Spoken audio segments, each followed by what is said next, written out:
to My Guy Reviews, the podcast. I'm your My Guy Brig, and I'm joined by My Guy Monkey. Hello, who's this? You did the same joke last week. Every time. Hi guys. Get me hello. every time. Hi, My Guy Hi. Brig. How's it going? Yes. Yeah, very good, very good. So the podcast format, we bring a pop culture topic to the table.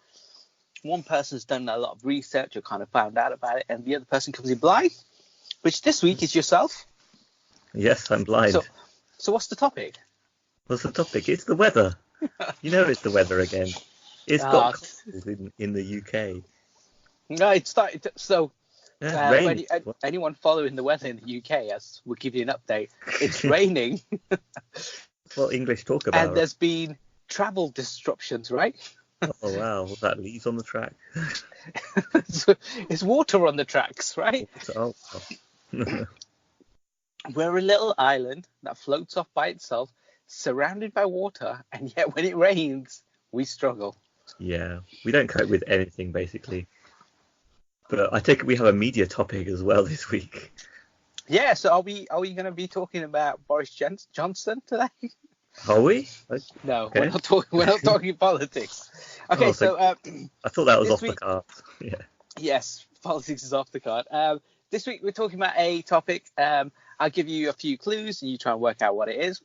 Once we're on topic, I then kind of go through it, and then you kind of jump in as in when I prompt you. So this week's topic is about a film that's coming out this week, directed by Todd Phillips.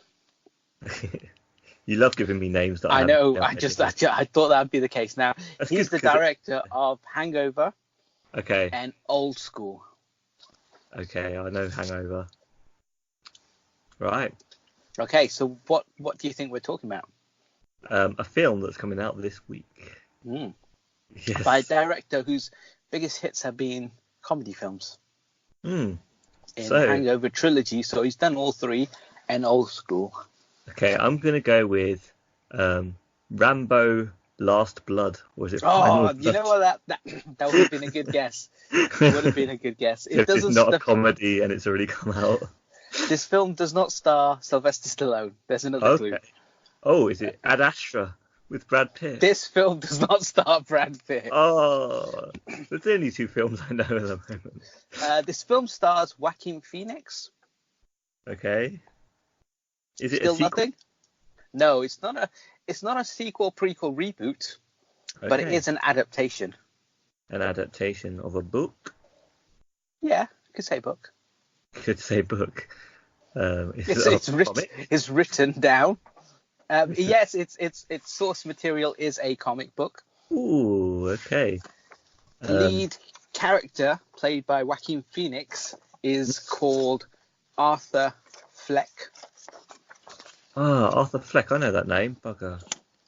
Oh no. What? I don't know what it is. Is it a Marvel? It's not a Marvel. It's not going to be a Marvel. It's not going to be DC. Or is it? Arthur Fleck. Yes, it is. It is DC. It is DC, yeah. Arthur Fleck. Yeah, I don't know. One of the most iconic characters in DC. So try and think of the most iconic. Superman. Okay, next. Batman. Next. I don't know. Captain America. DC's most iconic character that if this character was stood up in amongst other people, you would recognize that person straight away. Yes, because this person is The Flash? No.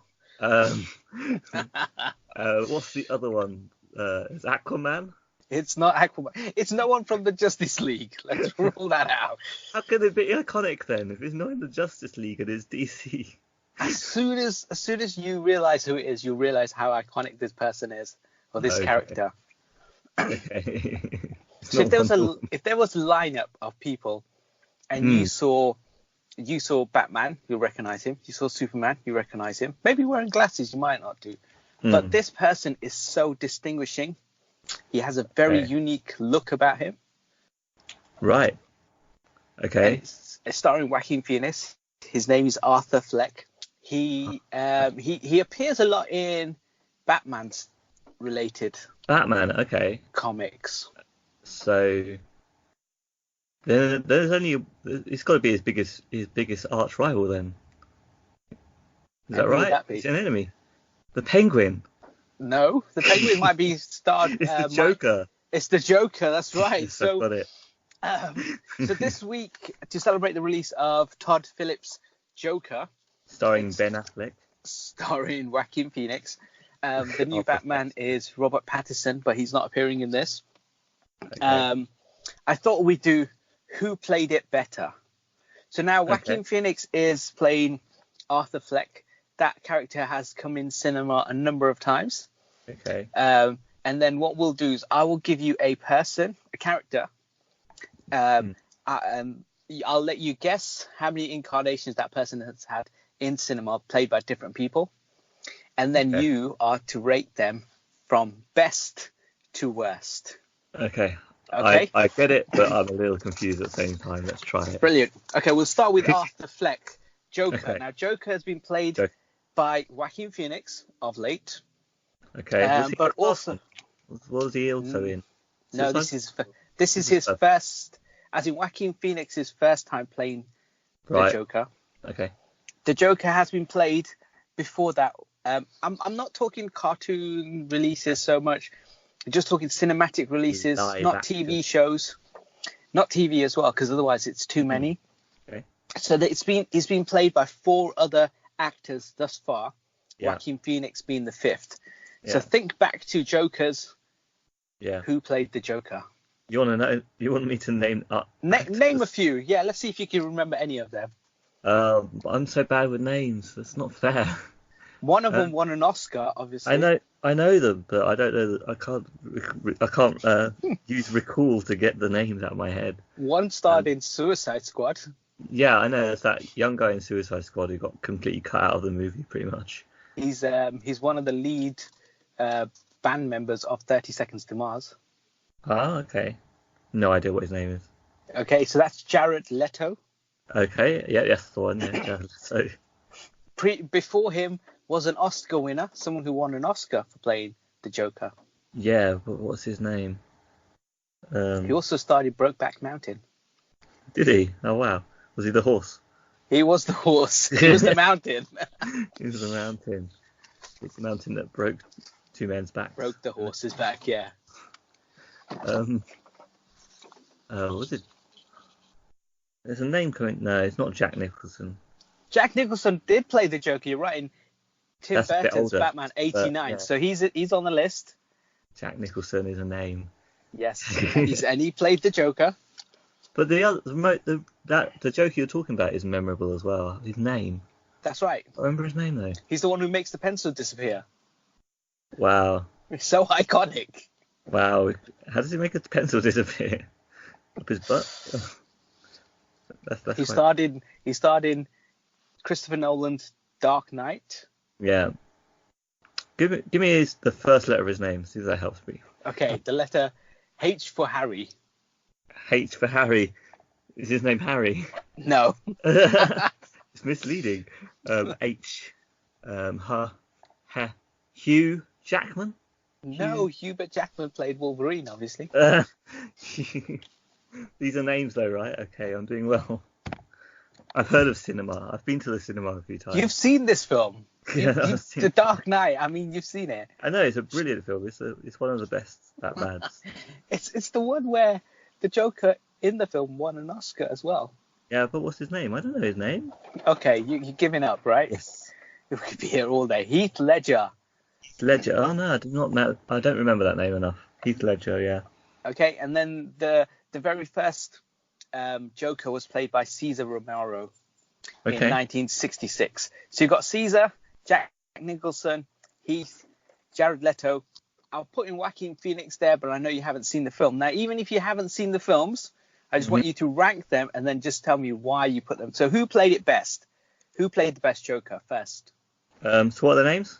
Cesar Romero. in 1966, Jack Yeah. Nicholson in the Tim Burton 89, Heath Ledger from Yeah. the Christopher Nolan series, Jared Leto, Suicide Jared Squad, and Right. Joaquin Phoenix in the guy who directed Hangover and Old Schools. What's his Joker. name? Joaquin Phoenix. Joaquin Phoenix, yeah. That's his name. That's what a weird name. Pretty awesome though. Sure, that's his name. You can't really, you can't change that. Okay, so well, Heath Ledger's got to be at the top, isn't it? Okay, so for you, Heath Ledger's number one. Who's number two? So far, if we're including Joaquin Phoenix, let's have high hopes and put him at number two. Number two, and who's three? Jack Nicholson, and Nicholson. Number four? It's a toss-up though. I think I'm going to go for Caesar. Caesar, and that means Jared Leto's your least favourite Joker of all time. Poor Jared. I mean, if he got more screen time, maybe he would have been more developed, but no.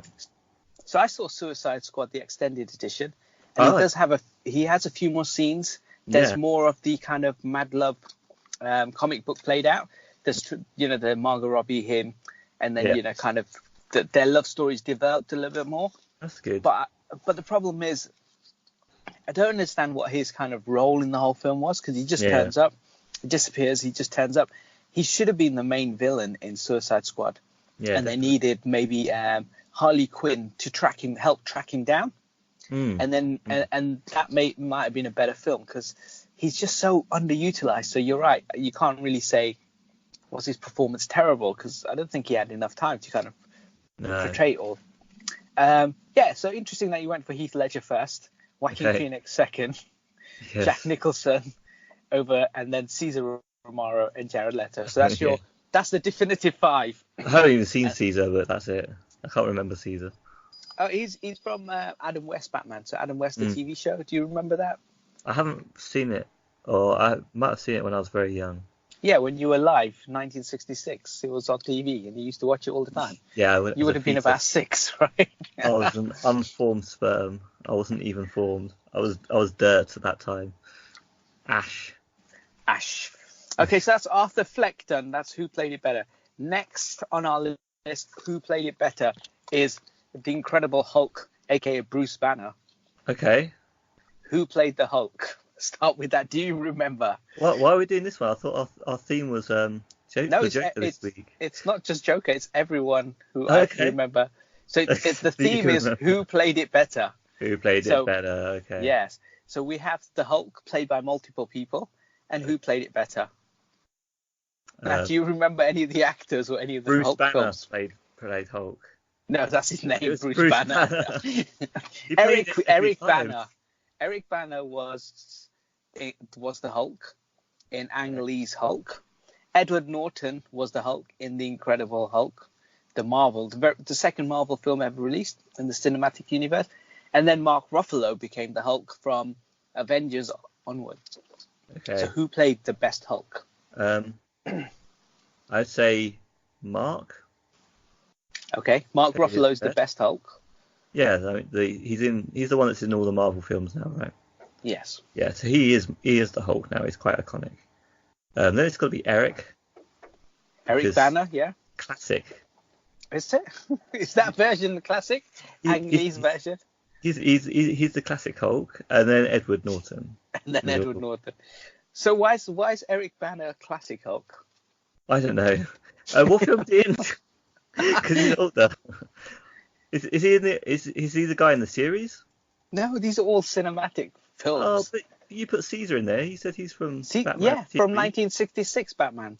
Yeah, cinema release. Yeah, because it had a cinema release. Okay. It had an actual movie. Yeah, 66 Batman had a movie. Oh, okay. Then I have no idea why I put Eric there. So Eric Banner was in an Ang Lee version of the Hulk. Okay, yeah. And this is the one where it had comic book stripes and stuff. So when you're watching the film, he put like a comic book panel up, so you'd be looking at the screen, and then all of a sudden the next scene would be cut. So the actual screen would have, the top left would be one action set or something happen. Bottom right would be another bit with a kind of transition like a comic book would look like. Yeah. That's the kind of thought process he did. And then the Hulk himself looked quite, because I guess CGI hadn't advanced enough, he looked a bit like Shrek. Yeah. And the big fight between him and Nick Nolte in the end was just terrible, because it's just like they went up into the sky and it was gas fighting gas or something. Yeah. But there is a cool bit in San Francisco. Okay. But the action sequences are very far between, and Hulk doesn't come into the film for about an hour. Wow. But that's your second favorite, so you got to stick by that. All I remember is that there was an era at the beginning of, as you say, CGI, when Hulk was very weak, and all I know is that he's a lot better now. Yes. I don't know which one it was. Maybe it was the Eric one. Maybe it was the Edward one. But there was definitely early on ones that didn't satisfy at all. But you've made your choice. You said Ruffalo number one, and you got Banner. That's not Eric's fault, is it? This is where you can right those wrongs and say, you know what, Eric Banner was the better Hulk, or Mark Ruffalo's the better Hulk. This is your chance to rewrite that. So, are you sticking with your 3 as you suggested? Yes, I'm still sticking with it. Yeah, because you almost kind of like talking yourself out of it for a second there. Thought, You ask me who's the better Bruce Banner, okay? Yes. Not the better film. There we go. That's my excuse. It's which actor played the best. Yes. There we go. So I'm covered on all bases. Okay. So now, who played it better? The next one, James Bond. Now, do you remember all the James Bonds? Do I remember all of them? I remember all of them. I probably wouldn't name them, but I know which one's first for me. Okay. Which one's first for you? Which one do you like the best? Who played Bond the best? Roger Moore was the best. Whoa. And I know a lot of people think Sean Connery is the best, but I would put him as second. Wow. So Roger Moore is your favourite Bond, and he played it the best. Then Sean Connery second. Then maybe, is it Pierce Brosnan, maybe? Well, he's on the list. Not maybe. It's up to you. You can put him anywhere. Yeah, I have to remember which one is which, but I think it's Pierce Brosnan. I'd put him as third. Okay. Was he GoldenEye? He was GoldenEye, yeah. Yeah, so I stick that in third, but then the rest, I'm not sure where I'd place all the rest. Okay, so that's your Daniel top Craig's 3 nailed. Top 3 nailed. So you've got Daniel Craig still left, Timothy Dalton, George Lazenby, and David Niven. Okay. So you've got 4 more people to rank. So you picked your top 3. Which movies were they in? The movies they starred in. Yeah. Yeah. The George Lazenby ones, obviously. The Daniel Craig ones. Oh, or the Timothy Dalton ones. See, you just want me to rate them, even though I'm not going to know who I'm rating. Even though you don't know what film it is and you don't remember seeing them, I just want you to give me a definitive James so what's Bond. The names? Okay, so you've got your top 3 nailed. That's easy. Roger Moore. Number 1. Sean. Number 2. Pierce, number 3. Pierce, yeah. Okay, so that leaves Daniel Craig, Timothy Dalton, George Lazenby, and David Niven. Well, I can't remember George or David at all, so I'm going to have to put Timothy next. Wow, 4th best Bond. Then George and David, they're going to have to be joint 5th, because I don't know. There's no such thing as joint. Not in this game. No sitting on the fence. One has to be better than the other. Let's go for David then, 5th. Yeah. Okay. George in the 6th. Wow, Craig right at the bottom. Daniel Craig is right at the bottom, yeah. Okay. So what's your thinking about this one? Why have you gone Roger Moore 1 and Craig last? Is it the film? Is it the actor playing Bond? I don't know. It's Daniel Craig's attitude, but also probably the scripting and all the whole idea around it. I think maybe they've tried to make his character bigger and bigger, or maybe the whole show a lot bigger, and he's just got this cocky attitude. Yeah. Yeah. He's blonde and he's horrible, and I don't like watching him.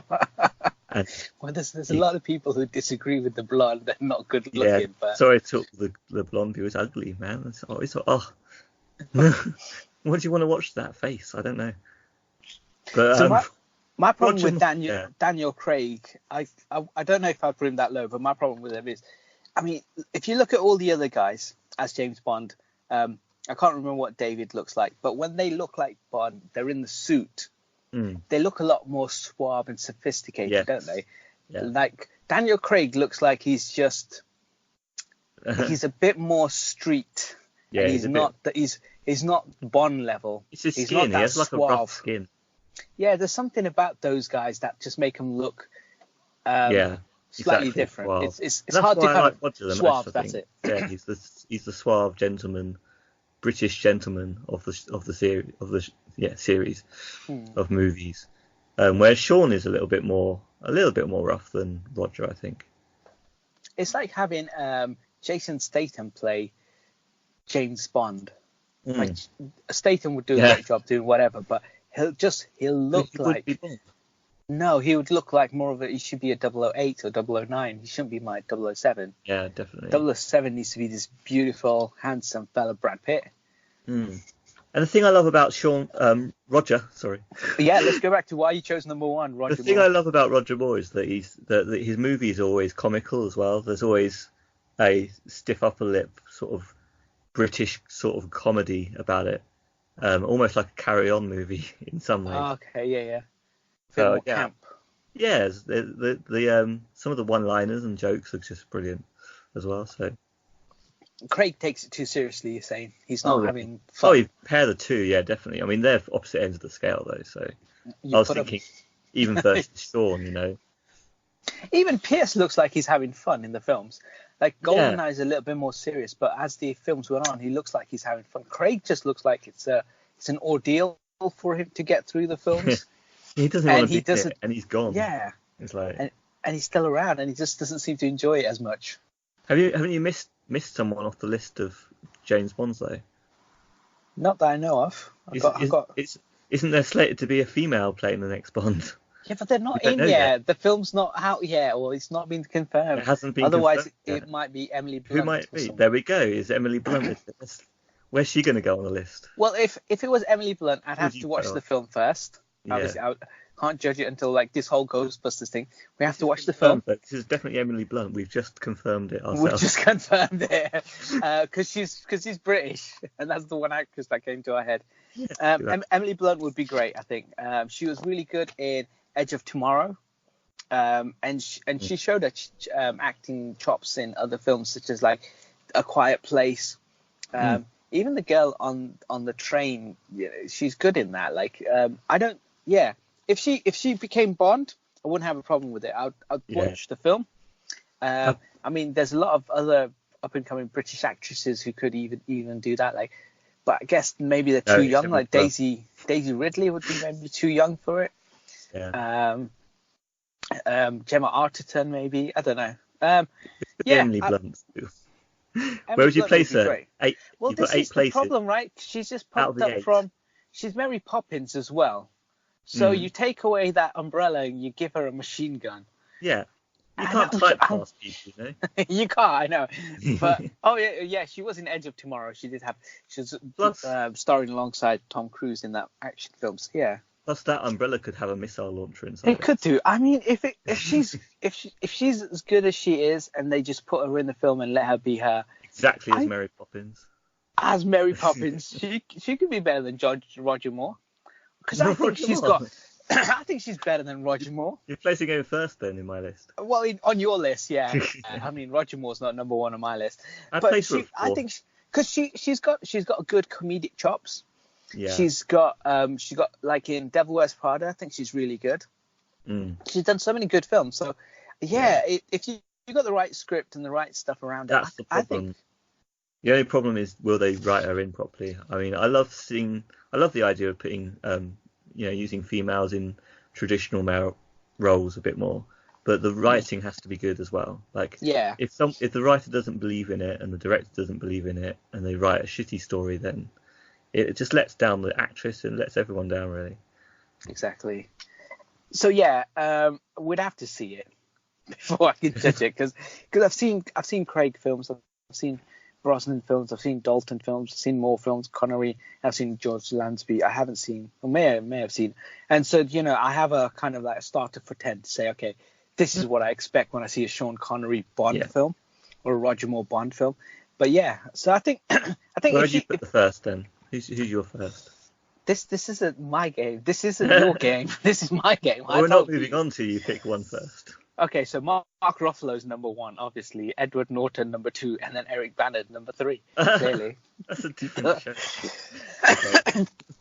Okay, so that's James Bond done. So next one. Now this is a little bit tricky because there's a couple on here which I'm going to put in now, which I think you haven't seen any of, but you're just going to go based on the names and who I say, and I still want you to rank them, and then we'll come back to ones that I know you've seen and you'll be all right with. Okay. So the next one is Robin Hood. Robin Hood. Played by multiple actors over the years now. In Sherwood Forest in Nottingham. That's right, in Nottingham, not far from I know the guy, Midlands. Yeah, I went to college with him. Went to uni with him. I know. He used to steal from us as well because he thought we were rich, right? Yeah, and we were students. Stealing on my Yeah, exactly. Anyway, so Robin Hood was played by. So I'm giving you 4 people, and I don't know if you've seen any of these. So Kevin Costner, Robin Hood, Prince of Thieves. Yeah. You remember that or not? Yes, I do. Russell Crowe in Ridley Scott's 2010 Robin Hood. Yeah, you know what? I saw that too. Okay, good. Taron Egerton was in Robin Hood that came out last year with Jamie Foxx. I don't think I saw that one. Okay, but you may have seen a poster or trailer. And then I put in Carl Elves. And the reason why I put him in is because he was in a film called Robin Hood Men in Tights, which was directed by Mel Brooks. Well, that's way earlier, though. It's in the wrong place in the timeline. I know, I jumped around in the timeline. But yeah, so there are your 4 Robin Hoods. Yes. And who played it best? Well, you've actually seen some of these, I'm surprised. I'd seen 3 out of the 4 of these, I think. Yeah. Man, I don't really like Kevin Costner's face, but he's number 1. He's number 1. He's done it. He's the best. He's the best. He's the best Robin Hood. Hands down. Afraid so. I don't know Taron, so I guess I put Carl next. Okay. Robin Hood Men in Tights, yeah. Yes. I don't know if that film holds up, but I remember watching it when I was younger. It was funny. Yeah. It wasn't hilarious, but it's Mel Brooks, so you kind of you know what you're getting. Yep. And so I remember the Kevin one had some sound issues. They had loud bits and quiet bits. Yes. And it stars Die Hard's very own I forget his name. Bruce Willis. But, no, the villain. Villain. Oh, he's so good. I don't know names. So, yeah. I can't remember his name now. It'll come back to me at some point, and I'm going to kick myself. Anyway, so you've got number 1, Kevin Costner. Number 2, you've gone for Carl. Yeah. Number 3 is? I can't. So now we've got Russell, or we've got Taron. I haven't seen the Taron one, which makes this very easy because Russell is in last place anyway. Okay, so you put the only kind of British actor who played Robin Hood 3rd on your list. You've gone for an American as number 1 on your list, and you chose the Australian as number 4. Yes. Brilliant. That's right. Russell's rubbish. But you have seen that film? Yeah, I've seen that. Okay, you didn't like it? I don't remember much about it. It was in the cinema. I watched it. I haven't seen it since. Yeah, I remember it being okay, but nothing more special, really. Nothing spectacular, yeah. Okay, so that's your Robin Hoods. Now, these next 2 are very similar, and I'll have to tell you who they are because you won't have a clue. Gwen Stacy. Who played Gwen Stacy the best? Gwen Stacy, and that's Spiderman, right? That's right, Spiderman. Yes, so this was played by... We're done. Let's move on. Bruce Dallas Howard in Spider-Man 3. Bruce. So she also starred in Jurassic Park, the new stuff, the new 2. The new ones. She is. Oh no. Yeah. She just got a demotion. So Bruce Dallas Howard played Gwen Stacy in Spider-Man 3, the Sam Raimi films. Spider-Man 3, okay. Yeah. Emma Stone in The Amazing Spider-Man 1 and 2 with Dubstep Man. Yeah, she's cute. And number 3 is Haley Steinfeld. Now, she played Gwen Stacy in Into the Spider-Verse. Oh, I haven't seen that still. So who played Gwen Stacy the best? Who played her the best? Oh. Who's the first one? Bruce. Bruce. Is that girl's name? That's pretty... Or it's maybe Bryce. I don't call it Bruce. It's Bryce. I know. Bruce Willis. Bryce Dallas Howard. Bruce Willis played it best. Oh wow, you've gone straight for number one. Okay. Yeah, Bruce. Bryce. Then I'd probably go for Haley. Wow. Even though I haven't seen it. And then Oscar winner Emma Stone. You put in there. last. Oscar winner Emma Stone, who is as the least favourite. She's a great actress. Okay. She's an okay actress. Might as well kick her while she's down. Carry on. She's cute as well. I think it was the weaker films, the weaker scripting maybe. Wasn't really. There was something wrong about it. So she's in my last place. Okay. And Bruce did a good job in the first ones, even though in Spider-Man 3 she was in. She wasn't in the first one. Yeah, okay. Yeah, the first set of films. She wasn't in the first two. She only appeared in Spider-Man 3. Yeah, which is in the first set. Okay. Anyway, so she wins that hands down. Okay, next is Mary J. Watson's. Oh, Mary J. So Mary J. So Kirsten Dunst played Mary J. in the Sam Raimi trilogy. She played it in all three. Okay. Zoe Kravitz played Mary J. Watson in Into the Spider-Verse. Okay. And recently, they refer to her as MJ, but I call her MJ. Mary J., which is Zendaya from the Homecoming and the Far From Home Spider-Man films. What's her name? Zendaya, yeah. Zendaya. Zendaya, okay. Or Zendaya. Or Zendaya, who knows? Who knows, only she does.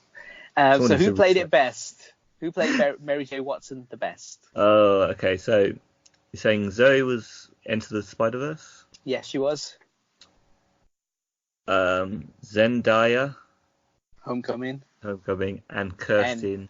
And Far From Home. She was in both of them. Yeah. And Kirsten Dunst. Kirsten. Or Kirsten, yeah. She's in all three of them. Can I remember? I mean, I have to go for Zendaya really first place because I love the new ones coming out. So, yeah, Zendaya. But you're basing this on the film. We're basing it on who played Mary Jane. Yeah, she played it well. Okay. So she felt like she was who she was. MJ. Okay. Had her own character. It's very good. I'm gonna go for Kirsten for second. Yep. I think she did a okay job. And Zoe, I haven't seen that one, so she just gets left at the side now. Well, to be fair, I think you've done it. Top two doesn't really matter because actually Zoe's role is very small. Okay. So you're right in putting her last because her role is maybe about a minute or two tops in the film. So that was kind of I thought I'll chuck in a curveball there, and you didn't fall for that one. Okay, so the next one is, now I don't know if you've seen any of these, and I'm hoping you haven't, and you're just gonna base it on the actor's name. So this is Tom Clancy's Jack Ryan. So Jack Ryan is a series of books, games, all sorts of stuff. And it's been adapted in cinema. Okay. And there's a number of actors who've played Jack Ryan. So you got to tell me who played Jack Ryan the best. Alec Baldwin in The Hunt for Red October. Okay. Do you remember this film? I've heard of it. I can't remember if I watched it. That's good. Harrison Ford in Patriot Games and Clear and Present Danger. Okay, I've heard of them. You've heard of Harrison Ford. Ben Affleck in Sum of All Fears. Okay. Chris Pine in Jack Ryan's Shadow Recruit. Okay. And the last one I put in there because I love him. John Kerensky in Jack Ryan, but he's in a TV show called Jack Ryan. And I did say we're not doing TV, but because I love him so much, I put him in there. I do, yeah. Okay. He's Jim from The Office. So you've got 5 actors who've all played Jack Ryan, and I don't think you've seen any of these films. So based on just the title, just the name, and the name of the actor, the title of the film. Yeah. So based on just the actor and the title, film name, who played Jack Ryan the best? What kind of character is Jack Ryan in general? Jack Ryan's like a CIA agent. He's some sort of secret agent kind of person. Right. And if you take the Harrison Ford ones, he's kind of saved the president. Similar with Ben Affleck, there's a catastrophe about to happen. He's got to investigate what happened. Sometimes it involves terrorist attacks and stuff. It's kind of like an action thriller. Okay, yep, I got it. So I would put John Kerensky in first. Yes. Because I've heard such good things about him. Yeah. Just a couple of minutes ago, yeah. It's informed my opinion over the years. He also directed A Quiet Place. He's been in so many great things. Yes. Okay, so he's number one. Who's number two? I think Alec Baldwin next. Oh. Classic. Because he's really good in 30 Rock. Yes. Yes. Exactly. And then, who's your number three, Jack Ryan? Number three, I'm going to go for Chris Pine. Oh, beautiful Chris Pine. Yeah. Number four, I'm going to go for Ben Affleck. Wow, so you've gone for Harrison Ford as your least favourite Jack Ryan. I didn't say that yet. And in five, Harrison Ford. Oh, that's a shock. So what do you base your number five on? Harrison Ford is great as Indiana Jones. Okay. And Han Solo. But quite often when I see him playing serious roles, which I think might well include this Jack Ryan role, doing a CSI sort of serious role, there's something that grates me about it. I don't like it. Okay. I think he does a good job. Harrison Ford, I'd put you higher up on the list, but that's not my place. Not my place to put you higher up. You really got John Krasinski put up there. Of course, yeah, he's number one. he's the best. So next is a series of films that I know you've seen, but you won't remember the actors. So I wrote down the actors' names, and I'll tell you which film they appeared in. Okay? John Connors from the Terminator franchise. Yes. Played by Ed Furlong, Terminator 2. Nick Stahl, Terminator 3. Christian Bale, Terminator Salvation, the one they go into the future. Jason Clarke in Terminator Genesis. I don't know who plays John Connor in the new one, so I've not put him on the list. So it's Emily Blunt. It's Emily Blunt again. It's in, there's only one Sarah Connor, but there are multiple John Connors. And who played John Connor the best? John Connors. Okay, well, it's T2, Ed, straight away. Ed Furlong. Oof. Ed. You didn't even hesitate. You didn't even need to be reminded of the film. Yes, I actually remember that one. Okay. So straight in there. Straight in. He's the first one locked in. That's the first time you mean decisive. Is it? No, you haven't. Actually put Emily Blunt in second. Of course, yeah. Yeah, I mean, I think she's going to do a good job. I think she'll smash it out of the park. I can't really remember the others too well, but a lot of them were poor films anyway. I think Genesis was okay. I'll stick Jason in there. Jason Clarke comes in at number 2. Number 3, that is. Emily is number 2. Oh, Emily, sorry, I forget Emily Blunt, yeah. Sorry, Jason, you bumped to number 3. Okay, so that leaves you with Christian Bale or Nick Stahl as your next two. I love Christian Bale. So Terminator 3, Rise of the Machines, or Terminator Salvation, directed by McG. Who? And it's the film where Christian Bale had that massive rant, and he was effing and blinding to that. I think it was the camera crew man or the sound man. Remember that? He went viral because he was starting to swear at this guy on set. That was for Terminator Salvation. Yeah. Well, you know what, Christian Bale, you've just demoted yourself. It was a toss up. So Nick. It's gonna have to be Nick then. Dang. So who's your least favorite John Connor? I guess that puts Christian Bale because he swore at the poor cameraman. Yeah. So this was big news. I'm surprised you missed it. So basically, I think I knew at the time. Yeah, so someone leaked the footage, and the guy, Christian Bale, just has a real bad rant at the guy who's just doing his job, and he's just effing and blinding and stuff. Yeah, it's awful. Yeah. Okay, so here's the next one. Who played it best? Okay. Now, as it's less than 100 days to Christmas, who played Scrooged, A Christmas Carol, the best? Scrooge. So your options are only 3. Michael Caine in A Muppet Christmas Special. Oh, yes, I've seen that. Bill Murray in the film Scrooged. Yes, Bill Murray. And Jim Carrey in the motion capture A Christmas Carol, where he played multiple roles. A Christmas Carol. Jim Carrey. Yeah, so it's like Polar Express, like a CGI kind of but motion capture, so he looks so much like Jim Carrey. So who played the best Scrooge? This is actually quite hard. Jim Carrey's at the bottom, no question. No question. I like Jim Carrey in some things, but I have no idea about this one. So it's Michael Caine versus Bill Murray, the ultimate. That is so difficult. Yes, because as soon as you said it, I was like, yes, Bill Murray, Scrooged, is amazing. But then Michael Caine did a really good job with it as well. And he was with Muppets. And yeah, I mean, he made a serious film out of Muppets. I mean, he plays a great role in that film. But you can only have one of them at number one. The thing is, okay, this is unfair, right? Because the Scrooge in Scrooged is more of a parody spin-off. It's not really the traditional story, so it's kind of unfair. It's more of a modern adaptation, but it's still the same premise. He still gets visited. He still owns or works in the company, and he fires people and does all the stuff. So it's more of it's a different kind of job. Yeah. And it's So in the traditional Scrooge, he's got one employee maybe.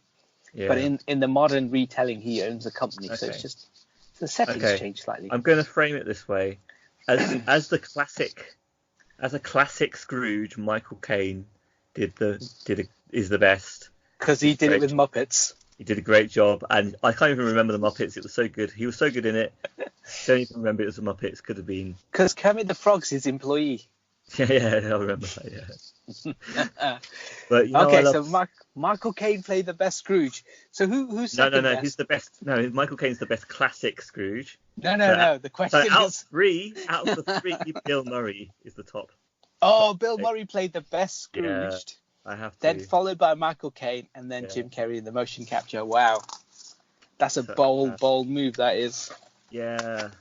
I mean, it's a completely different kind of Scrooge because he's like a comedy Scrooge and everything, in his own way. But yeah, Bill Murray. Okay. Poor Michael Caine. Poor Michael Caine. You kick him while he's down. Okay, so now we'll come back to some DC films because you thought this was all going to be about Joker. Yeah. Who played the best Selina Kyle? Selina Kyle. Who's that? Catwoman. Oh, okay. Okay, so your options are 1966 Batman. Okay.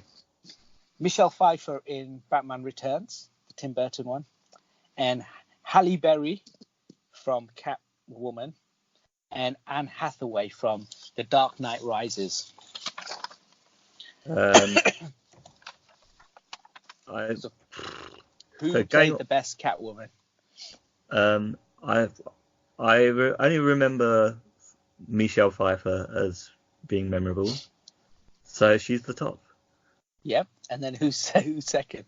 What was has the 1966 actress got a name? Yeah, it's Lee Merriweather. Lee Merriweather. Merriweather, that's it. Something like that. That's and Halle Berry, Oscar winner, Halle Berry, Oscar winner, Anne Hathaway. Oscar winner. That sways you in any way. Okay, Lee. I'm going for Lee for second. 1966, yes. Catwoman comes in second, and then that leaves you with a choice between Halle Berry or Anne Hathaway as your third or fourth. I didn't really like The Dark Knight Rises much, but I think probably Anne Hathaway has more legitimacy than Halle Berry, so I'm going to put Halle Berry in last and put Anne in third place. I mean, that's a big call, that is. Because thank you very much. I mean, if you're talking about how bad the movies are, they're all terrible.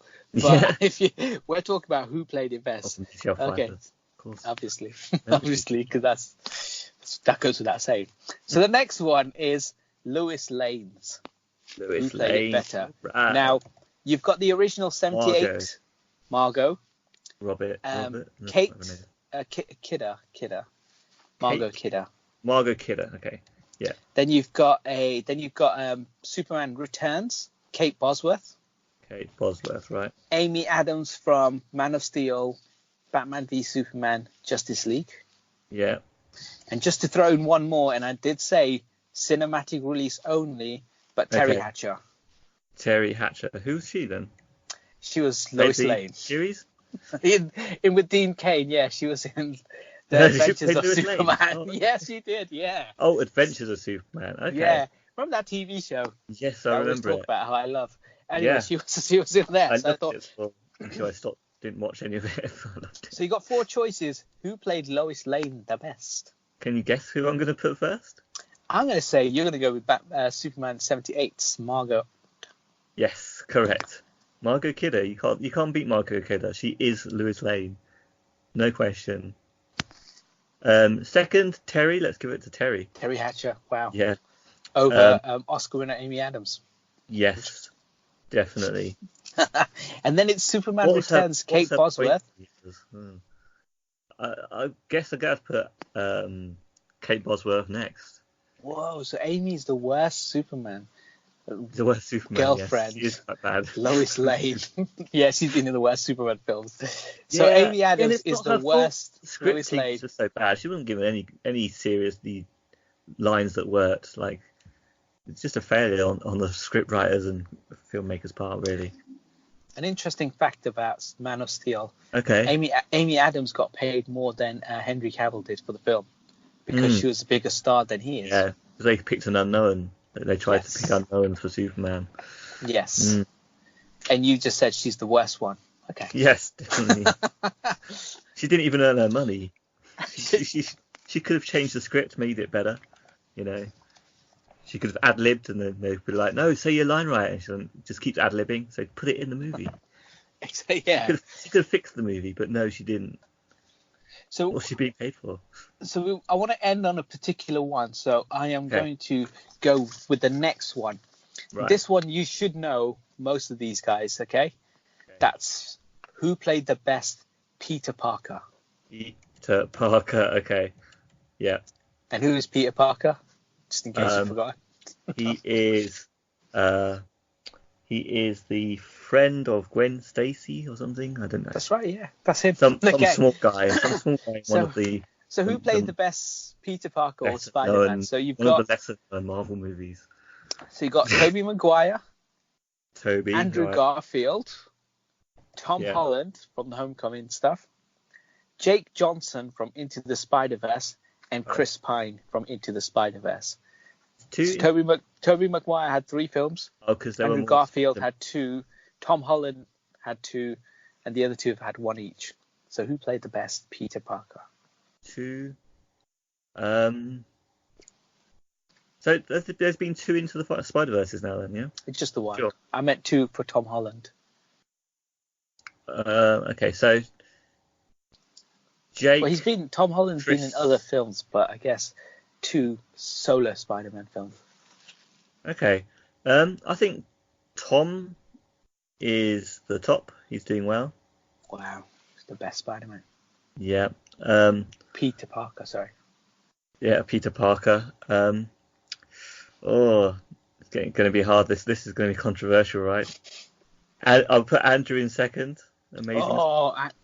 You think he's the second best Peter Parker? Okay, that's fine. You go with your gut. Your gut. Jake and Chris will put in third and fourth. In which order? The order I said it in. It's easy. Okay, so Jake, Chris Pine, and that would mean your least favorite Peter Parker is. Yeah, I think Tobey Maguire is probably one of the best actually. But let's put him in last. I don't like your face, Tobey Maguire. So in Into the Spider-Verse, Jake Johnson does have a bigger role. So it's good that you put him next, and then Chris Pine has the smaller role. Exactly. So it's interesting that you put it in that order. But you've gone for the young, current Spider-Man. That's your number one. And you've gone for the one who was Spider-Man years ago when technology and everything wasn't as good and films may not have been as good, and you've kicked Tobey Maguire to the floor and squished him like a little spider. Quite be. Sorry. So that moves us into the last 2 that I want to do, and both of these are big ones. So this might take a little while for you to decide, or it might not do. We don't know. Might not do. If I don't know anything. Okay. Who played the best Bruce Wayne? Bruce Wayne. Okay. Now, without giving them away, 1, 2, 3, 4, 5, 6, 7 in cinema releases. Okay. So who played the best Bruce Wayne? Right? Yeah. He's the Penguin. Yeah. He's the Penguin Man. Yeah, I thought so. So who played the best Batman? Have we got any names? Okay, so Adam West, 1966. Adam, yes, I love Adam. Michael Keaton in 89 and 92. Yeah. Val Kilmer in Forever. George Clooney in Batman and Robin. Christian Bale in the Dark Knight trilogy. Ben Affleck, he was in Batman v Superman, Suicide Squad, Justice League. He's done a few. And Will Arnett is Lego Batman. Will Arnett. Oh, wow. I wasn't expecting Will Arnett to come up. Lego Batman. So who plays the best Bruce Wayne? Fan in the works. Will Arnett. Okay. Let's see. Best. I think we'll have to go Adam West first place. Oh, okay. Yes. OG Batman. Yeah. Yes. Will Arnett second place. Oh yeah. You know what? If you've not seen Lego Batman, it's so good. It's one of the best films ever made.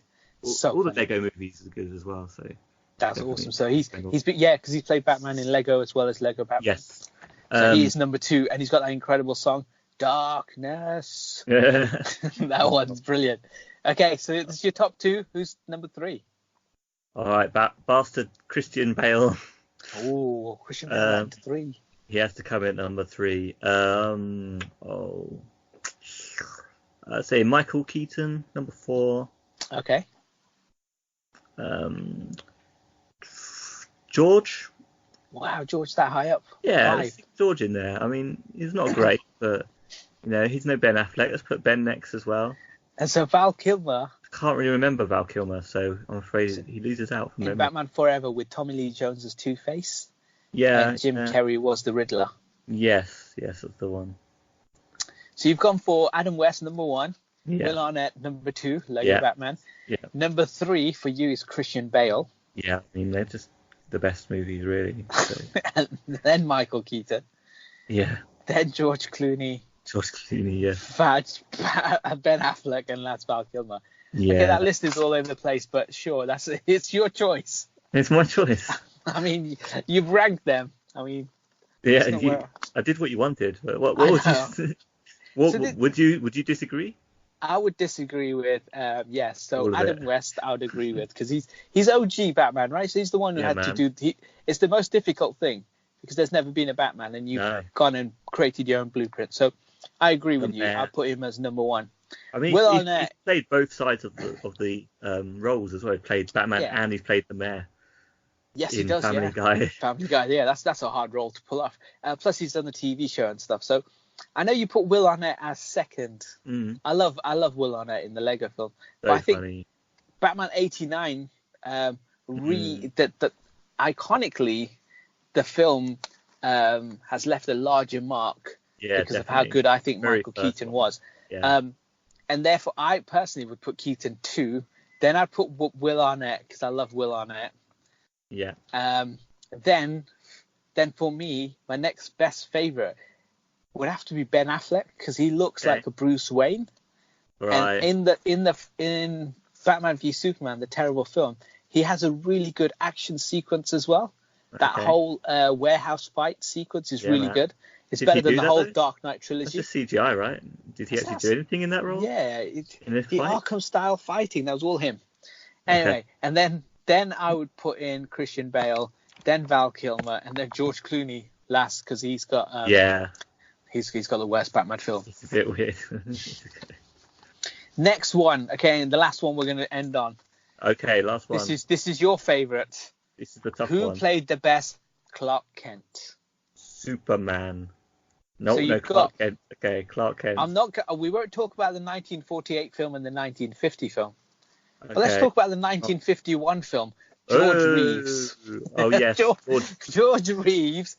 1978 film. Christopher Reeve. Yes. Brandon Roth was Superman in Superman Returns. Yes. Henry Cavill is currently, he's not anymore, but he was the last Superman. And Channing Tatum was Superman in the Batman Lego films. Oh, okay. Yeah. And I want to throw in Dean Cain. Who's that then? Dean Cain was in The Adventures of Superman, the TV show with Terry Hatcher. Superman, right? Yes, I know the one. I'm not putting in Smallville because I didn't like the show. So George Reeves, Christopher Reeves, Brandon Roth, Henry Cavill, and Dean Cain, and Channing Tatum. This is so difficult. Christopher Reeves at the top, obviously. Christopher Reeve at the top. Not Reeves. Not Reeves, not like George Reeves. I'm not going to fall for that one. That's my trick for you. I know. That's why I thought I'd throw it back at you. You're trying to get me. Yeah. Okay, so Christopher Reeve first. Probably, let's say Dean. Dean for the Cain, yeah. Yeah, because they're both the classics, really. The next ones is, I guess it's got to be George or Brandon. I'm going to go with Brandon. I think he put everything into his role. It didn't really pay off. I think he did it. He tried his best. Then we'll have George Reeves. that means your least favourite. There's two left.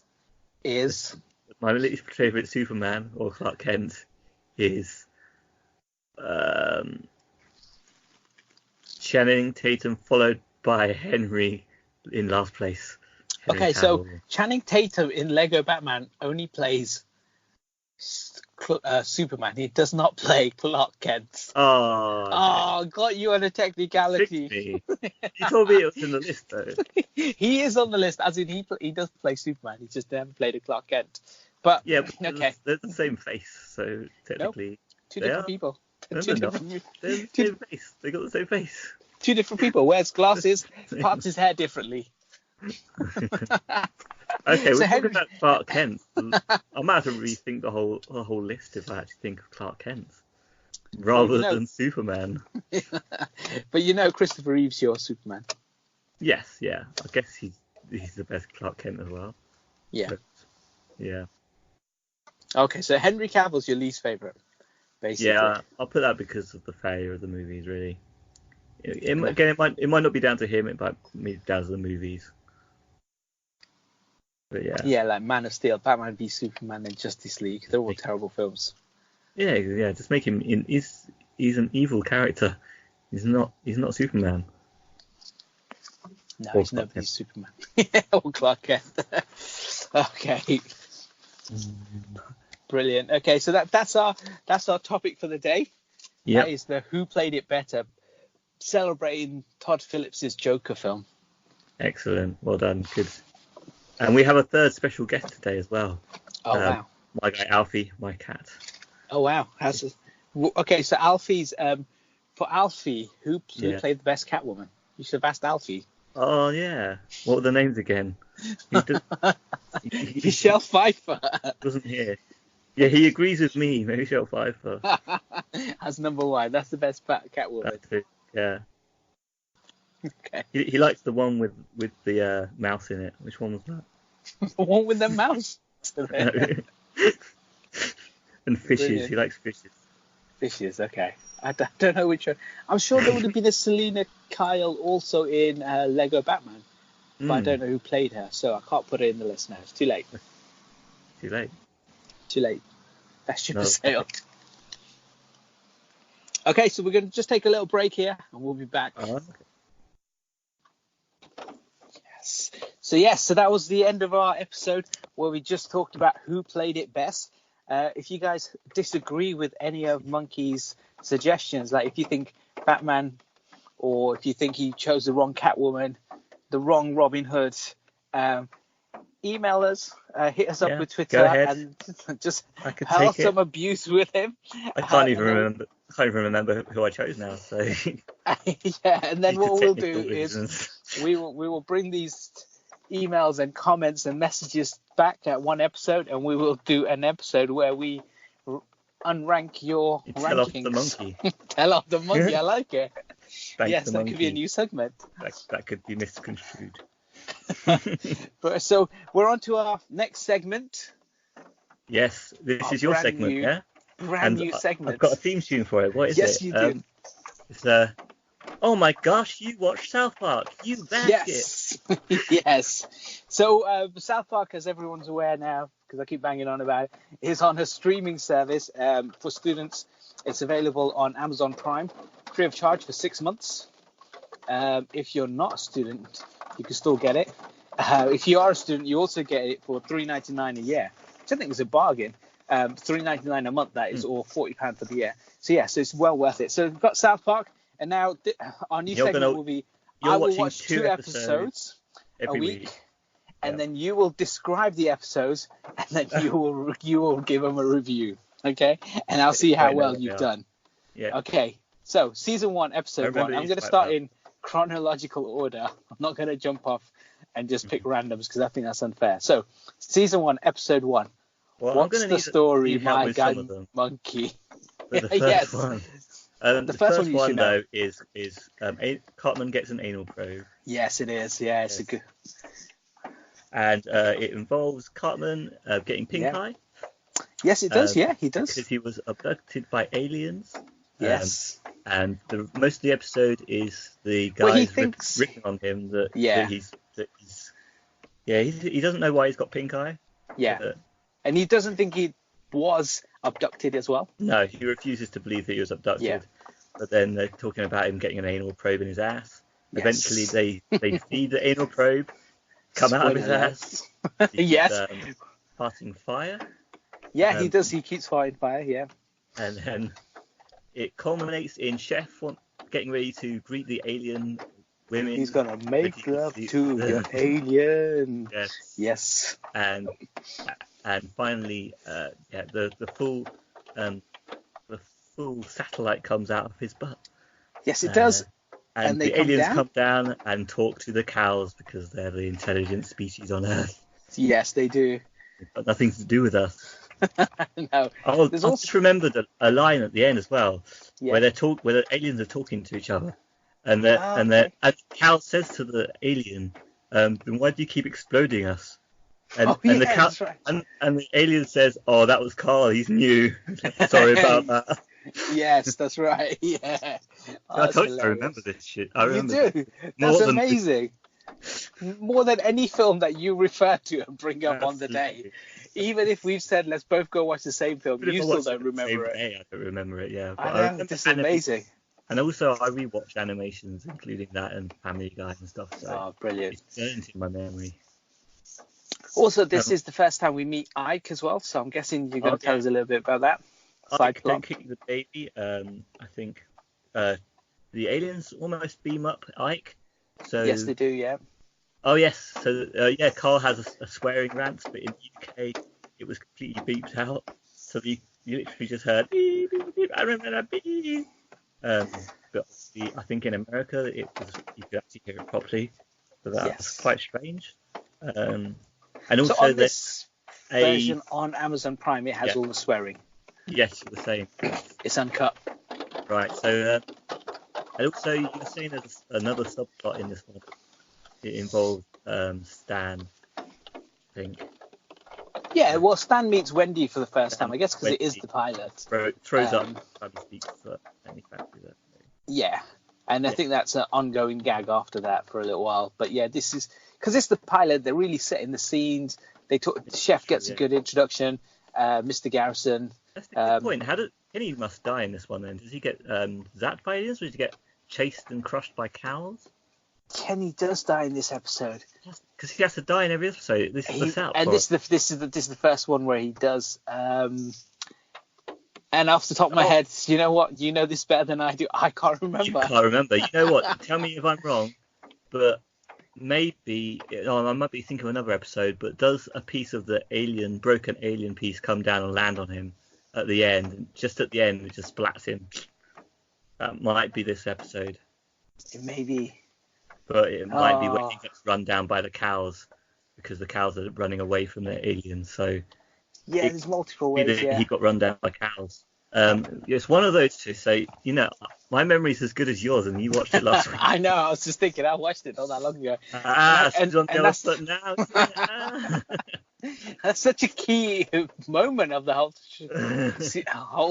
series. Yeah, I missed that one. Remember the next one. Okay, so you got 2 episodes. Yeah. So what's your rating? What's your ranking? Oh, rating 4 stars. You got to watch the first episode. Oh, it's a masterpiece. Yeah. The first season is 4 stars, but yeah, spoilers. Brilliant. Okay. Episode 2, season 1, episode 2. What's the story, My Guy Monkey? I would like to know. Can you give me some clues? Yeah. So this one, it's referred to as weight gain, I think. Oh yes, weight gain 3,000. 4,000. 4,000. Weight gain 4,000. Yes. Put on a load of weight. Yes, he does. By eating, because he's a 90-pound weakling, even though he's 10. I know. It's an amazing advert, right? It orders some weight gain for 4,000, you say. Yes. And becomes the size so you can't leave the house. Yeah, he becomes huge, enormous. Can't get out the house. So he's on the news and everything, a bit like some real world cases.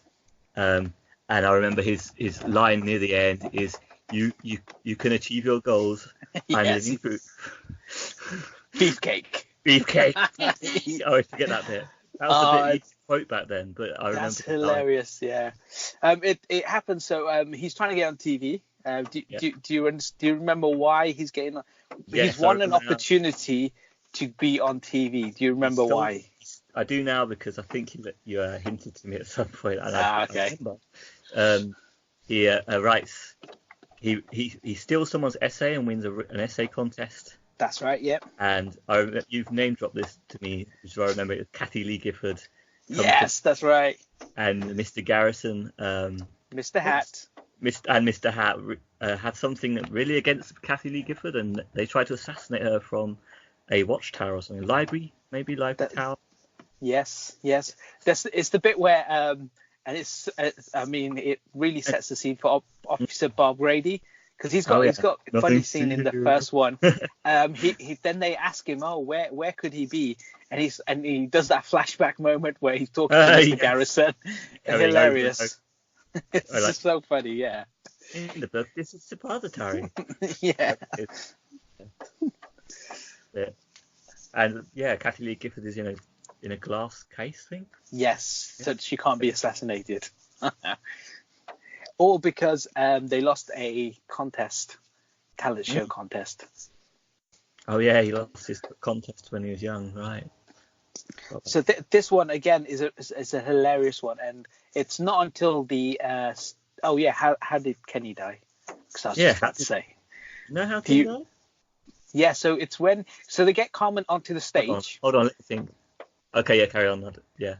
Okay, so they try and get Cartman on the stage. Now he's become massive at this stage.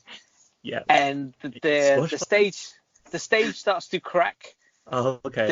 There's a big, and Mr. Garrison tries to shoot Kathy Lee Gifford. In all of that aftermath, something falls on Kenny and kills him. The only one that dies. Yes. In all of that shooting, in the stage collapsing, everything around. And Kenny dies somehow, and only one. Okay, we're gonna keep an eye on this then. How Kenny dies. On one of the next episodes we'll talk about at some point. There's a moment where Kenny dies, but it's just so funny.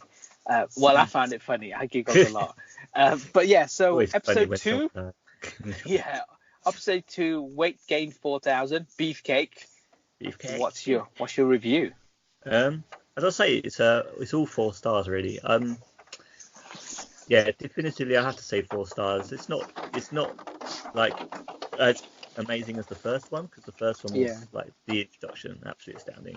But I think the whole season really is 4-star material. Watch it in the cinema. Yes, if you can. Okay. When they re-show it. Let's make it happen. Once streaming starts to take over all the cinemas, then you can go. Yeah, you know what? Because we'll talk about it in the next My Guy Quick Reviews. But I think that's not far off, I imagine. Ooh, okay. You already get trailers for it, so stuff like that. Yeah. Brilliant. So on to our next segment, My Guy Quick Reviews. So we just do our quick reviews of other things other than our topic idea, things that we've seen, played, or whatever. I've been playing a lot of this game called FIFA 20. What's that? For those who don't know, it's a game called football, not soccer or soccer, but it's football, and it's a game that comes out every year. So we're up to European football, not American football. You can't pick up the ball. Worldwide. You could play it in any country. That's the whole advantage of playing FIFA. It's called American football though. That's basically our rugby. That's handball. But anyway, so this is FIFA 20. Now I haven't completed this yet in terms of completed the season. I'm only a little bit into it, and I've been reading a lot of reviews on Twitter kind of thing. But so I'll give it my review, and then I'll go back to what they would say.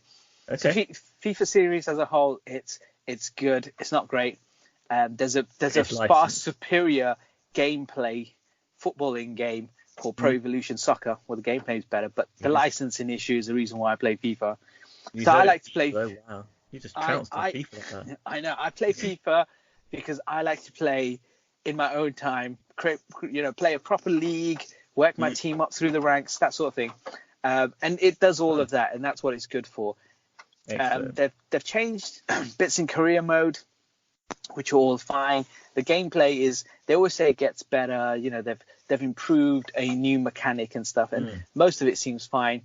One of the things that I do a lot is the goal celebrations, which I've only just discovered in this one more than I ever have done previously. So it's good. It's a bit of fun. They do a lot of weird stuff for that, yeah. They do, but I love it, right? So it takes forever to get a goal, and when you finally get a goal, you gotta celebrate. It doesn't matter. It doesn't matter if you're exactly. It doesn't matter if you're losing 5-0 or 10-0. If you get that one goal, you have to celebrate, right? So, are there any notable ones? They're all kind of key to like a lot of players. So Mo Salah's got one. They're like all the kind of like the main footballers who are kind of like Ronaldo's got his signature move. Lionel Messi's got his. I think Aubameyang, they need to do his signature move. I can't remember if he's got one because I haven't played as Arsenal. But yeah, a lot of the key and the biggest superstars have a particular. When they score a goal, they do a little dance or they do something. Last year, they had Paul Pogba doing the dab, stuff like that. So, so it's in there. Okay. Overall experience, where I put it is, it costs a lot of money on day one. But I invest a lot of time in this game, so I feel I get my money's worth. I don't like Ultimate Team as much as other people do, and I don't spend hundreds of pounds on these loot boxes. No, which is all part of this game, but it's a whole separate part of this game, which in most years I've never really played that much, and I still don't play much because Ultimate Team basically is you get a pack of cards and then you create your team based on that, just like stickers, and then you can open another pack and you spend real money in the game to buy more packs, or you grind your way through the game and you can then subsequently also own these packs. Well, there you go. So, you can still own them. It's good. You can still do that. I would be playing the game. Yeah, but it takes ages. So so for example, if you've got a player and he'll play 10 matches because that's what his contract is, you need to then win a contract or open a pack that has another contract so you can play another 10 games or 20 games for you. It's quite bad, really. So that player won't be able to play every single match all the time for you. Yeah. You have to pick and choose. No. It's all right. I mean, that's the only reason you're buying FIFA is to get all the teams and the characters, and then they're trying to make you pay for it. That is kind of a move. But the thing is, Ultimate Team is massive. Like, there's so many people. You're trading players, people buying players. There'll be events on Ultimate Team. So if you get certain ranks that weekend, you will get so many X packs, and there's a good chance you'll get like legendary player, or you'll get the top players and stuff. So yeah, they do keep that interesting. And Ultimate Team, you can play offline, but you can play against people, and that's kind of where the fun of it all is. Personally, I play career mode, which is another mode within the game, and I just kind of go from start to finish. And I'm more than happy to do that because I can play at my own leisure, and I'm not having to buy stuff to enhance my kind of like team. I just literally wait till the end of the season, sold a bunch of players. I can spend that money. It's that kind of thing. But so overall, in terms of ranking, it's if it's on your streaming service, play it. It's not one. Stars. Yeah, it's not one that I'd say go out your way and get it. And then I've been reading loads of stuff on Twitter where they're saying the game mechanics in career mode is really bad and it's quite broken. So anyone who follows football will understand when you start the season, there's in the real Premier League right now, there'll be certain teams at top of the league, certain teams at bottom of the league. People are playing through seasons and they're noticing clubs who would normally be at the top of the Premier League appearing at the bottom. So the game mechanics or some AI in the game is making better quality teams somehow finish really low down in the league. Cool. And then there's other parts of the game that people are mentioning that is broken. And it was on the weekend sitting at like 1.8 out of a 10 rating, user rating. So there's a lot of broken issues with the game now. Wow. I haven't got that far, so I haven't experienced all that, and I've given it a 2 out of 4. Considering they release every year, you think that they would work by now. Exactly, yeah. It's these little things. So my life is now all about FIFA for the next 3-4 months before I get into Borderlands and they release the first DLC. Yes, and the first DLC is available. So that's what I've been up to. My quick review. Oh, wicked. Well, I've been playing 2 games actually now. I did mention one to you before, but actually 2. So I'll talk about the other one first, and that's I've been playing Dragon's Quest. No, not Dragon's Crown. No. There is a PS3 game, and that is House of the Dead Overkill. So it's a great game. Do you have any idea about what House of the Dead is about? And so I've seen the film. Okay. And I remember the arcade machines. Exactly. Yeah. So you have a gun, it's point of view, and you're just shooting at things inside the house. They're called rail shooters.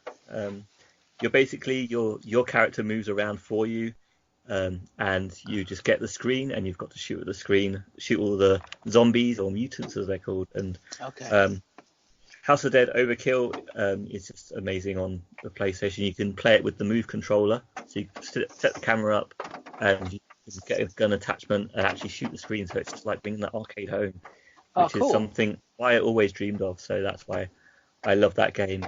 And the other thing I've been playing is Galgun 2, which is the reason it's useful to talk about the other one first is because it is also a rail shooter.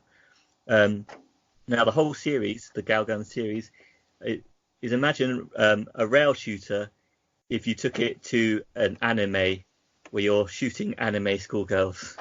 Okay, But think, how are you going to make that work? You can't be shooting school zombified now. Shooting and bloody. No, for this one they have a pheromone gun, and they're trying to get to you, and you have to. They're attracted to you, and they're trying to get to you, and you have to shoot them with a pheromone gun to essentially satisfy them and stop them coming towards you. So it's a very weird premise, but I love it because it's a comedy really, and comedy parody sort of combination of anime, rail shooter, and a romance game with multiple choice dialogue things at the same time. So I haven't played the original which uses the Move because it's only released in Japan on the PS3. I will be playing it soon though, so I'll let you know how that works out. But I've played Double Peace, which was on the PS4 and Vita, which then adds the touchscreen stuff. You know, the Vita you can touch the screen, and on the PS4 you've got the touchpad. It adds some of those elements, so it parodies that as well.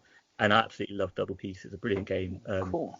But it can be, to some people's taste, it might not be so good. So it's some of that is down to your own judgment.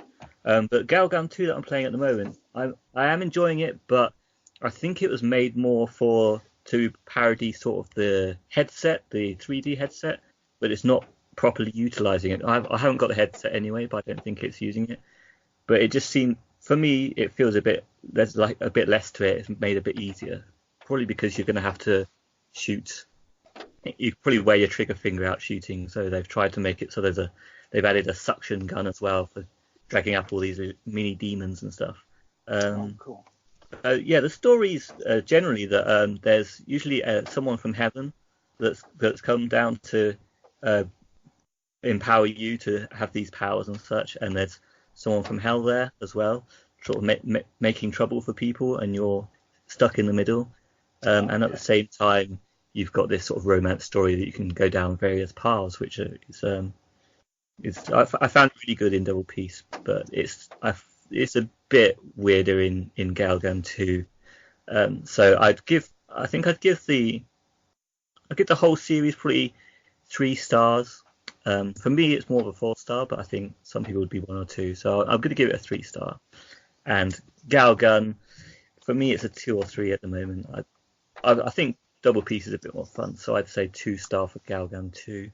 Yeah. Yeah, what do you think of that sort of premise, though? I generally like those games in the arcade. So there's a game, Time Crisis. Yes. I remember chucking tons of pound coins into that game. It had the blue and the red gun, and you could play 2-player while you're in the arcade. I love that game. Now, if someone said you could take it home and play, I know because Time Crisis was available on the PlayStation. I was never interested in playing it at home. I don't know, even with the Move controller, would I still play it? So, it doesn't appeal to me, I think. Maybe if it was on the Wii. Back then, though. I would take the console home. I would take the whole arcade home, sorry. Oh, you want to take the whole arcade home? Okay, I don't know. Ultimately, I'd love to have a House of the Dead arcade machine. That'd be brilliant. I love Time Crisis on an arcade. I don't know why. There's something about it on the arcade. You've got the gun and you click, click, click, click, click. It makes that noise. You then shoot away to refill and then click, click, click. I don't know. Because you get a gun attack and it makes the clicking sound. Okay. Maybe I have to try it, but I'm more of a, I just loved it in the arcade. I don't know if I would ever play it at home. So for me, the arcades were always. Plus, you can't kick a football, can you, and score a goal? I guess. No, you can't. Yeah. No, it doesn't have the football element. So. You can't. Yeah, they should do a shooter for arcade for soccer. That'd be great. Football.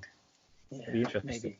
Maybe. Yeah, I'll try it one time, but I don't know, because I have nostalgia towards those arcades where you're younger, you got a couple of quid given to you, and you would go to the I would go to the Time Crisis machine, and there would be 2 players, so 2 of us could play at the same time.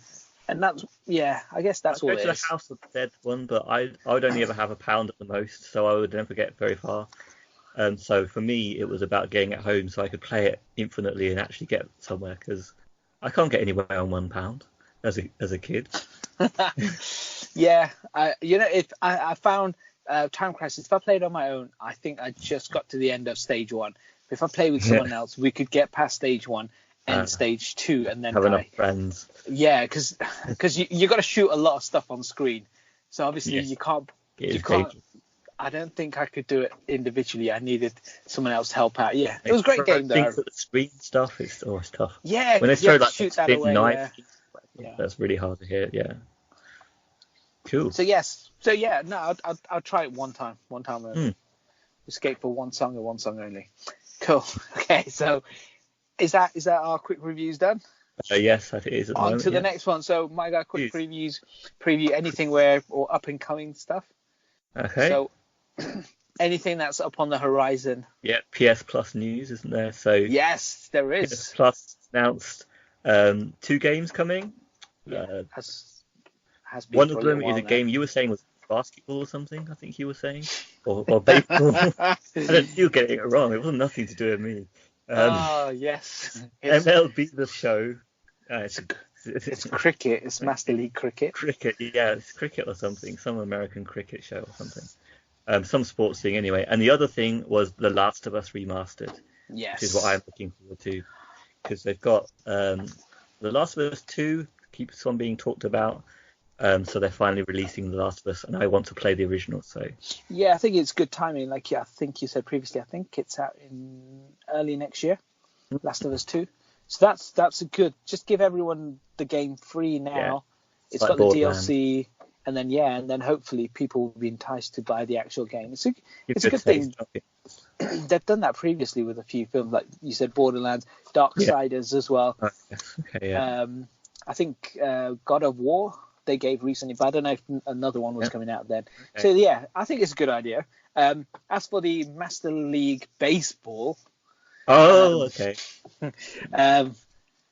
I've never had an interest in baseball, but it's free, so I will download and I will have a go. You might find it's better than FIFA. I mean, no. Better than FIFA. And also, it's going to have all the official teams, maybe. I won't even know what to pick. Like, I guess the New York Yankees. Yeah, I quite like Detroit. I might pick Detroit. See what's going on there. Yeah, so yeah, I might play that because I love cricket, the real game. This one, yeah, I'll play Rounders. I'll set all the GTA locations up against each other. Yes. San Francisco versus Vice City, Miami versus New York. Yeah, that'd be brilliant. Versus Los Angeles. Yes, that sounds good. Anything else on our horizon? Nope. Ad Astra, couldn't be bothered to watch it so far. I've been busy anyway, so yeah, that's on the back burner. I'll probably end up watching it on streaming services one day. Yes, it's in the cinemas with Brad Pitt. That looks good. Coming soon, Todd Phillips' Joker as well, because that's the whole point of this episode. And I forgot about that already. And there's a documentary that's been out a while, which has come onto Netflix, which I'm really looking forward to and I'll start watching. So I'll talk about it in the next episode. Is Surviving R. Kelly. Kelly was a massive R&B star. I was well aware of kind of the things he got up to, but it seems really fascinating and kind of I'm really looking forward to hearing the other side of the story. Hopefully it's not too shitting on him. Hopefully give a balance. No, it needs to shit on him. That's the whole point. So, let's see both sides in balance. So yeah, it kind of puts me off when things are too negative. No, this has to be 100% negative. No, It's the truth. That's all it is. Oh, the truth. Okay. This is all 100% the truth. I don't know anything about it, so he's just an awful man. But yeah, I'll watch it I will fill you in on what the things he's done. Yeah. Okay. That'll be dark episode. It will be the dark episode. Yes. It's a dark mini review episode. That's right. So how can they contact us? They can contact us through Instagram. Yes. Through YouTube, through anything really. Yeah, my guy reviews, my guy underscore reviews. Yeah, yes. Of course. The game I was just talking about as well, Galgun Double Peace, I did review a couple years ago on our YouTube channel, so that's still there if you want to look that up. So, brilliant. Yeah. Yeah, that's everything for this week. Thanks, guys. Thanks for listening. Subscribe, tell a friend, give us 5-star ratings. If you'd like. And then, no, you have to. That's the whole point. Yeah, definitely. And tell us what you want to see in future. Yeah, give us some more episode ideas. And how much you disagree with. All your who played it better. Yeah. Brilliant. Thanks, guys. Thanks for listening. Bye.